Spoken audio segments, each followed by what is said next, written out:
I have just got back from digital nomading for 3 months and I learned so much, and I thought it would be so good to share what I've learned and what to expect. Just basically tips and tricks for you if you are thinking of doing the digital nomad lifestyle.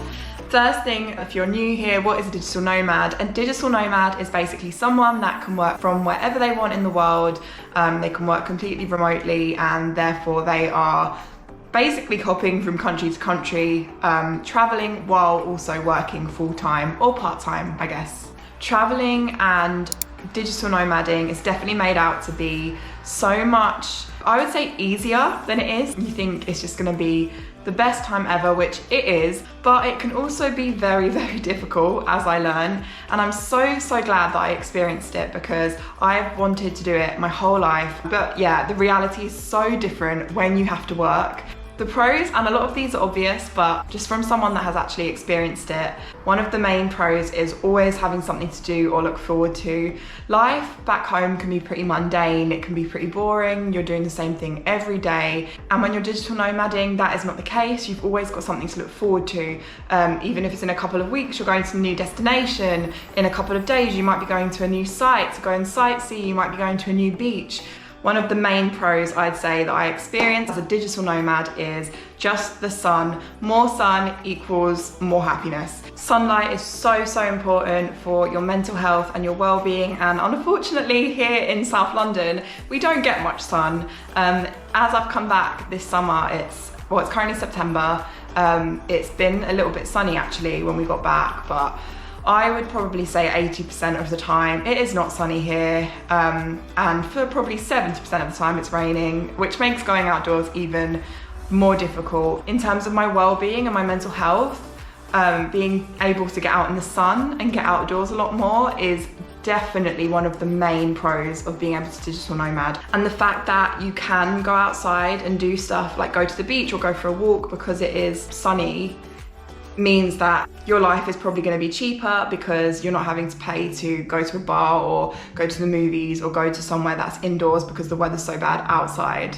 And another big pro for me of digital nomading was just being able to do what I love more. So for example, I've started the vlogging. I've wanted to do YouTube for years and I've always been so scared to do it, and the traveling has opened up so much confidence for me to be able to do YouTube and show what I'm doing. And then one of the obvious pros of digital nomading is how much more affordable it is. You can get so much more for your money, but it is not as cheap as you'd think and as I thought, which I'm going to come into in my list of cons. So let's get straight into sort of the negatives and what I learned, and the real reason why we have actually come home and got back to life as it was before digital nomading. It's so annoying. When I set up the filming, the sun is in one place and then the sun moves around.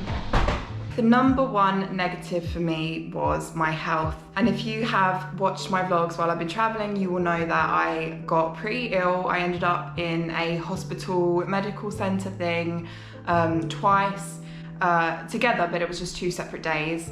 And basically, I thought that was the start of it. That was only 3 weeks in to our 3-month trip. Got really bad food poisoning, or so it's what we think it's food poisoning, but there's no real confirmation. I had an infection and we don't know what it was, but I ended up in the hospital for 2 of those days on an IV drip, and I was just super sick. And then once I got better, I was really gutted that sort of our time in the islands had been ruined a bit, but then I was like, it's fine, we've got 2 more months, like this is great, no problem. And then I got to Chiang Mai and I got ill again. And essentially, like, I just did not feel well the entire trip, I'm gonna be honest. And I've never had that before, where I go on holidays, I go away for 2 weeks. I was living in Bangkok before for 6 months and I never had that. But I guess there's a few reasons it could have happened. I'm older now, and also we had COVID where we were in lockdown and I was indoors all the time, so I guess your body is more susceptible to illnesses. I don't know if it was the humidity, but now we're back. I'm having a lot of different tests to find out, just to rule out if there's anything underlying. But the reason that I'm flagging it in the video is because my boyfriend also did not feel 100% the entire trip. And it's just very strange because it's not something that's happened before. But The main takeaway learning from this, for me, is before you go, make sure you do real good research on your health insurance and your travel insurance, because I listened to all the digital nomad influencers and went with Safety Wing, I believe they're called. All the influencers get like a commission to promote Safety Wing, and so it's like the best travel insurance for digital nomads. So I thought, like, great. Didn't really read the reviews. I'm sure I did look up the reviews. It's not like me to not look up the reviews, but I didn't see the reviews that I saw when I did need the travel insurance help. So I ended up paying about £600 for the hospital stay, which is so cheap compared to what it would be anywhere else in the world. So I'm very grateful for that. But it's £600 down, and when you're paying £40 a month for travel insurance, you do expect to hopefully recoup some of that money. This happened about 2.5 months ago, made my claim straight away. Guys, I still have not heard back from Safety Wing. I have been in contact with them about 3 times or 4 times now to chase it up. They say it can take up to 45 working days for them to get back to you. It's been over 45 business days, and every time I contact them, they just tell me, like, we're still working on it, we're still looking at it. I still might get my money back, but I'm not hopeful because I read some reviews and basically you don't get your money back. You don't get your money. So I do feel really annoyed that I didn't do more research. Annoyed at myself that I didn't do more research on that because I was really ill, and I ended up spending probably about £50 on pharmacy items even after that as well. You take it for granted that your health is going to be fine, and even you might not even get ill. You might get in a moped accident, which is so common. Please be careful with mopeds. Like, it's so common. We saw so many people with like casts. Honestly, I actually can't even explain how many people we saw with casts and bandages from moped falls. So many. Injured or ill are a lot higher, I would say. So take your vitamins, do your research on good travel companies, travel insurance companies, and you should be good. Hopefully you'll have a really, really good time and you won't get sick like I did. Second negative, and a really, really big tip that I've learned, and if I go and do it again next year, I will know not to do this.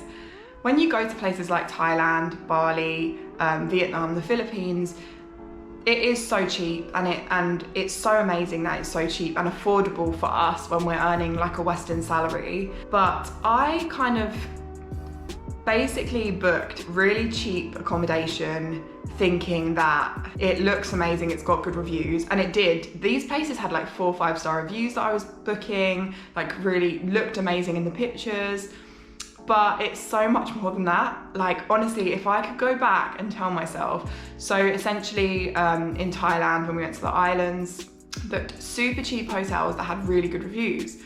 The problem is when you get there, you end up realizing that you are paying less because, for example, I'm not saying this applies to all places that are cheap, but usually it is the case that you're gonna have a super hard mattress that you barely get any sleep on. You're gonna have a faulty AC unit, or like a 40-year-old AC unit that barely works, or you're just gonna have a fan, which is what some of them do.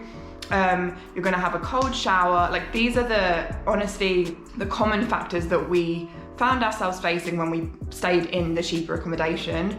And it's something that when I was ill, it really made it so much tougher. For example, if I didn't have working AC and I'm like already having a fever and sweating out, it's just something that could have been avoided if I had just put a bit more money into the accommodation. So yes, it's cheap, yes, it's cheaper, but don't take it for granted that because you're booking a cheap place, it's gonna be great because it looks like it in the pictures and the reviews look like it, because it's not the case.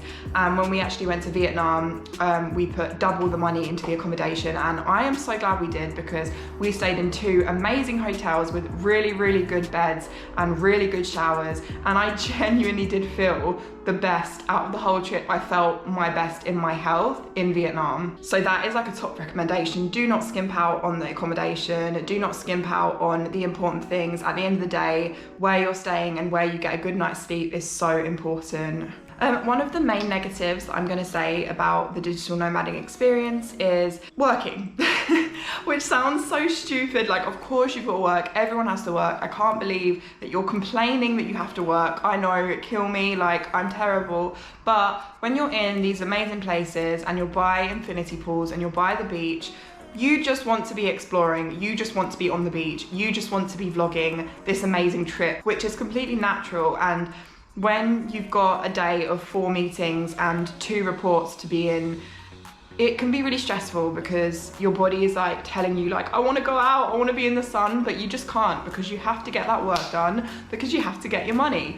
Although I knew it was going to be like difficult to get my head in the work game while I'm away, it was definitely a lot harder than I expected. Actually, in Bangkok, we found it quite easy because the condo we were staying in had the workrooms, and that was like easier to be able to leave the room and go and work in the office space, and you felt like more in a work mindset. But in Vietnam, we stayed in hotels because we preferred staying in hotels to condos, and it's really hard. It's really, really hard to stay in a hotel and be in the work mindset. I do not know how people do the hostel digital nomading. I see that so much and I'm like, how are you staying in a hostel and working? I just don't get how that works. But yeah, being out of the routine makes it really hard to concentrate and focus on your work.